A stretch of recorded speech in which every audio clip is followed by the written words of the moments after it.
Okay. And it's not just bacon we're talking about that'll be impacted, but all pork products as well. Look for prices to go up a little bit too. 4 decades ago, a man in Santa Barbara, California, who had a love for Eggs Benedict and was a McDonald's restaurant owner, well, he created an item that has forever changed the way millions of people eat breakfast. Herb Peterson was his name, and his creation, the Egg McMuffin, is celebrating 40 years of being on the menu board at the Golden Arches.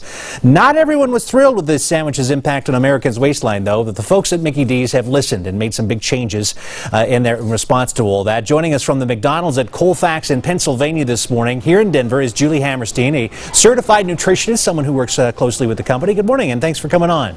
Good morning. Great to be here. Thank you. Let's start with the Egg McMuffin. It is one of the choices on this under 400 calorie board, right? Yes, it is, and how exciting that we have all these great choices now. If you take a look at some of the favorites under 400, you know, as a nutritionist, I'm always looking at ways to give people ideas for how they can eat healthfully when they come to a quick service restaurant. And of course, coming to McDonald's, look at all these great selections of items under 400 calories. I want to dive into more of that in just a minute and some of those specific choices, but if we can pan up just a tad right now and talk about the buzz of the past couple of weeks, which has been about the menu boards and the new menu boards, and they have changed dramatically. Explain how they work. Well, now as a consumer, you can come into McDonald's and see what the calorie count is for the choices that you're making from the McDonald's menu.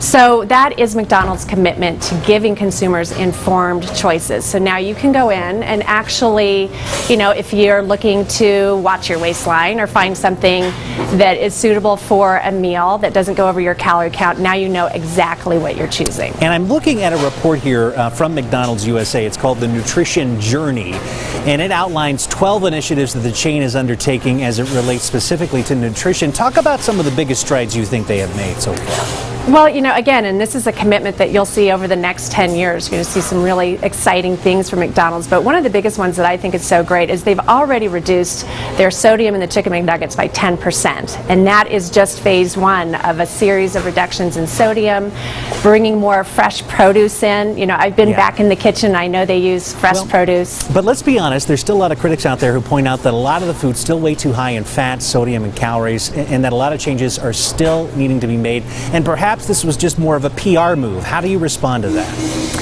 You know, it may appear that way, but really the company is, again, I've been to their planning sessions and I really see that they are responding to the consumer demands for lower fat, lower sodium, lower calories, and that as an industry leader, that's just really their responsibility. And so I can feel comfortable knowing that, hey, if you really need to come and find an affordable meal that's quick and nutritious, you can see that McDonald's is really responding to that demand. Well, thanks for joining us this morning. We appreciate that perspective on it. And tell everybody happy anniversary with the Egg McMuffin. All right, so the Egg McMuffin turning 40. There you go. Yeah. And they sell tons of these things. Yeah. It makes up the breakfast. I think if you're probably going to go to McDonald's to eat, you probably know ahead of time what you're going to be eating. Well, and you've got more choices now. So I think that's what most quick serve restaurants are going to be moving into, and many of it is going to be legislated. So we're going to see those menu boards change at many restaurants starting next year. And it's all in moderation too. We say that a lot. So the question is, how's the pork shortage going to affect the prices at McDonald's? It's going to affect the prices everywhere. And how's it going to affect the McRib? It's the pork pieces parts are still there. This is Gregg's favorite. Oh boy. My favorite. I'm sorry.